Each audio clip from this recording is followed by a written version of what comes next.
Corruption in judiciary. हमने supreme court पे सामने हिम्मत चिन्ह बनाई, उसके बाद बाध्य किया गया, कॉन्स्टिट्यूशन बेंच बनी, तब उन्होंने कहा साहब ये राइट बार काउंसिल के पास है। ईमानदार जजों की कमी भी नहीं है सर, इस बात को आप भी मानेंगे, लेकिन उनको सुपरसीड किया जा रहा है, क्या कहना चाहेंगे आप? ईमानदार जजेस कम है।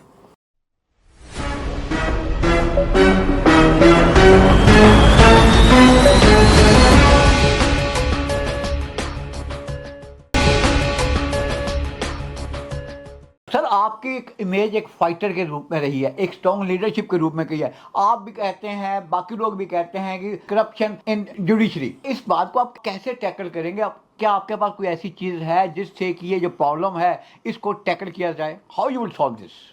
एक मैकेनिज्म लाया जाएगा, कोशिश की जाएगी। पहले भी हम बोलते रहे हैं, हमने हज़ारों की लेके सुप्रीम कोर्ट घेराव भी किया था, कहा था साहब सुप्रीम कोर्ट के लेवल तक करप्शन हो रही है, बहुत बड़ी हो रही है। लेकिन अफसोस की बात है कि अभी तक वो कोई मैकेनिज्म आया नहीं है। मैकेनिज्म लाया जाएगा, लाइव प्रोसीडिंग की शुरुआत की जाएगी। लाइव प्रोसीडिंग से बहुत कुछ चीज़ें ऐसी हैं जो सामने आ जाएगी कि जज साहब क्या एक केस में क्या कर रहे हैं, दूसरे में क्या कर रहे हैं। इसके अलावा भी एक और कोशिश की गई सरकार के द्वारा, जजेस भी शामिल थे, एक अमेंडमेंट आया, उससे कोशिश की गई लॉ कमीशन से कि 5 जो भी वकील कहीं गलती से पेश नहीं हो पाएगा, स्ट्राइक हो गई, पेश नहीं हो पाया या किसी और कोर्ट में थे, तो 5 लाख तक का कंपनसेशन वकील साहब के खिलाफ आ सकता है। एक बहुत बड़ा ऐसा मुद्दा था जो वकीलों को दबाने की कोशिश की गई, और जब स्ट्राइक वाली बात पे जजेस कामयाब नहीं हुए, सस्पेंशन वाली बात पे, तो एक डीसी कमेटी के अंदर कहा गया जज साहब आएंगे जी। अब देखिए कंटेम्प्ट ऑफ कोर्ट के अंदर तो वकील जो बेचारा बोल नहीं सकता है, एक ट्रुथ होता है, सच होता है, वो उसमें डिफेंस नहीं है, तो वकील क्या करेगा? जज साहब अपनी मर्जी से लिख देते हैं उसके अंदर कि वकील साहब ने गलत बोले, कंटेम्प्ट हो जाती है। अगर डीसी कमेटी में जज आ जाएंगे तो फिर वकीलों को क्या होगा? तो एक आवाज़ दबाने की कोशिश की। लेकिन सर डिसिप्लिनरी कमेटी जो है अल्टीमेटली ये तो राइट बार काउंसिल का है, तो इसके अंदर जुडिशरी कैसे इंटरफेयर कर देगी वकीलों के खिलाफ डिसिप्लिनरी एक्शन लेने के लिए?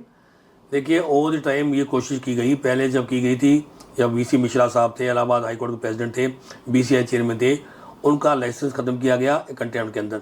हमने सुप्रीम कोर्ट पे सामने हिम्मत चिन्ह बनाई, उसके बाद बाध्य किया गया, कॉन्स्टिट्यूशन बेंच बनी, तब उन्होंने कहा साहब ये राइट बार काउंसिल के पास है। आज क्या है, हमारी कुछ कमजोरी, हमारे लोग इकट्ठे नहीं हो पा रहे, हम जब तक इकट्ठे नहीं होंगे तो ऐसा चलता रहेगा। आज वो चाहते हैं कि जज चाहते हैं कि हम कंटेम्प्ट भी कर सकते हैं, हम आपका लाइसेंस छीन सकते हैं, जो कि उनके पास वैसी पावर नहीं है। सर ये आपके जो ईमानदार जजों को कैसे सुपरसीड करके बाकी लोगों को कैसे प्रमोट किया जाए, इसके बारे में क्या कहना चाहेंगे? ईमानदार जजों की कमी भी नहीं है सर, इस बात को आप भी मानेंगे, लेकिन उनको सुपरसीड किया जा रहा है, क्या कहना चाहेंगे आप? ईमानदार जजेस कम है, ये तो मैं कहना चाहता हूँ जी। हाँ, अब वो हालत नहीं जो पहले थी जी। लेकिन ये बात भी फैक्ट है, कुछ ईमानदार जज हैं।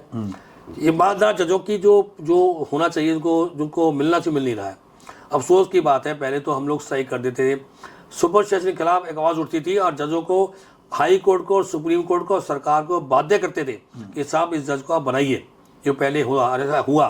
लेकिन अब क्या है, बार एसोसिएशन डिवाइड हो गई हैं, अलग कोर्टें बन गई हैं, डिस्ट्रिक्ट जज साहब उनके करप्ट भी हैं, तो उस कोर्ट के हैं तो कहते हैं साहब बहुत अच्छा हमारा जज हाई कोर्ट पहुँच गया। ये चीज़ हो रही है। सुपर सेशन में ऑनेस्ट जज कुछ पिस रहे हैं और कुछ भ्रष्ट जज जाके अपने आगे हाई कोर्ट में आ रहे हैं और एडिशनल जजेस बन रहे हैं। सर बहुत बहुत शुक्रिया सर, आप लोगों ने जो हाईलाइट किया, जो प्रॉब्लम फेस की और पीछे जो सब कुछ हुआ और उसको कैसे कैसे आपने समस्या का निदान करने के सारे काम किए मेंबर के बेनिफिट के लिए। सर आप क्या मैसेज देना चाहेंगे मेंबर्स को? इस बार की जो बीसीडी जो का इलेक्शन हो रहा है, क्या कहना चाहेंगे? क्या आगे भी इस प्रकार का strong action, strong agitation, strong welfare members के लिए किया जाएगा? क्या कहना चाहेंगे आप? देखिए नेसेसिटी है जाके दोबारा एक ऑल इंडिया बार को इकट्ठी करें जी। जैसे मैंने अपने टाइम इकट्ठी की थी जी। और उनके द्वारा एक सामूहिक रूप से हमारे खिलाफ एक डिमांड की जाए, हम ऑफिसर कोर्ट है, हमें वो दिया जाए, स्टेटस दिया जाए, मैकेनिज्म दिया जाए, जज के खिलाफ दिया जाए, हमें एक पावर दी जाए कि हम जुडिशियल सिस्टम के अंदर ऑर्डर में नहीं, बाकी जुडिशियल सिस्टम में पब्लिक को न्याय देने के लिए कोई भी जो प्रक्रिया है उसके अंदर हम उसको सजेस्ट कर सकें और उसको मजबूर करके उनको मनवा सकें। सर आप जुडिशियल सिस्टम के अंदर वकील एक पार्ट एंड पार्सल है, उसका हिस्सा बने हुए हैं। एक्टिव पार्टिसिपेशन के बिना जुडिशियल सिस्टम कैसे कामयाब हो सकता है? यही तो अफसोस है कि लॉ कमीशन जो अपनी रिकमेंडेशन देता है, चाहे वो कोर्ट फी की दे दी, चाहे ये लॉयर्स के दिए अमेंडमेंट दे दिए जाके जजेस कहने पे, इसीलिए जुडिशियल सिस्टम आजकल ख़त्म हो रहा है। आज के दिन जुडिशियल सिस्टम के अंदर बिल्कुल आपको न्याय मिलने की बहुत 15 साल 20 साल कौन न्याय कौन करेगा? 138 देखिए एक सिस्टम, क्योंकि लॉयर हमसे पूछ नहीं रहे, हमारा इन्वॉल्वमेंट ख़त्म हो गया है, सरकार चुप बैठी है, जजेस तो अपनी मनमानी कर ही रहे हैं, तो मैं समझता हूँ जब तक लॉयर्स को इन्वॉल्व नहीं किया जाएगा, जब तक ऑल इंडिया लेवल पे सब लोग इकट्ठे होकर पहले जैसा काम नहीं करेंगे, एक ताकत नहीं बनाएंगे, ना तो हम जजेस करप्शन रोक पाएंगे और ना ही हम जुडिशल सिस्टम को लोगों को जल्दी न्याय दे पाएंगे। क्या आप लीड करने के लिए तैयार हैं? मैं तो हमेशा जितनी ऑल इंडिया स्ट्राइक हुई हैं इंडिया में आज तक फॉर्चुनेटली उसको मैं ही था, मैंने कॉल दी थी, और क्योंकि इशू अच्छे थे इसलिए सरकार भी आपसे डरी हुई है। देखिए, सरकार डरने वाली बात नहीं है, सरकार किसी डरते नहीं है, लेकिन सरकार को जब सामूहिक रूप से काम होता है, जब लोग इकट्ठे होते हैं, डरना पड़ता है। तो मेरे से सरकार नहीं डरती थी, लेकिन जब लोग इकट्ठे हुए, सब लोग इकट्ठे हुए, तो उनको CRPC हो, CPC हो, एंटी लॉयर्स अमेंडमेंट हो, सभी को वापस लेना पड़ा। और इसके बाद वेलफेयर स्कीम भी हम लेके आए, क्योंकि हमने वो की पावर थी, ले आए जाके वहाँ ले गए। तब भी आज भी वेलफेयर स्कीम बहुत कमज़ोर है। अफसोस इस बात का है NCR के लोग इसमें इन्वॉल्व नहीं है, उनको हटाया गया, उनको लिया नहीं गया। 5 लाख तक बहुत सस्ता, एक बहुत कम है।